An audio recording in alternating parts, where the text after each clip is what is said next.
સીતારામ, જય શ્રી કૃષ્ણ. દાયરાને વાગ્યા તાણે સવારના 8:15 ને અમે કાલ સાંજે 6:30 વાગે મારા ભાઈને ઘેર ને પૂગ્યા. આટો મારવા આવ્યા. હું આવી, કૃષ્ણા આવી, બે માં દીકરી આવ્યું અને આયતા ટાટ ને તે ગજબ ટાટ દરિયાકાંઠો પાસે હે. અમે 3 સ્યા ધડકા હોય જતા ને તો એવી ટાટ હતી.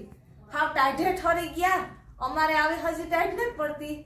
અમારે એમ કે ડુંગરા ગયા ને એટલે થોડા તપે થી આખો અને આ ટાઈટ ગજબ ને આ છે ને આનું નામ છે લપુ પણ છે ઝરમર બરકતા લપુ કે એ લપુ હાલે લપુડા ગોલી ખાવી હોય તો હાલ હાલ લપુ હાલે ગોલી હાલ ખાવાય હાલે હાલે હાલે ગોલી હાવ ડાંખડા જેવો કૂતરો છે હાલે ગોલી ખાવી તો હાલે હાલે હાલ ખાવા હાલે કા હવે જો આગળ વયું જાઉં અહીંથી જઈને પછી રોટલા શાક ને કર્યું. કાલે આવ્યા ને તઈ તો અમે બધું બનાવતા આવ્યા. ફૂલગર હારું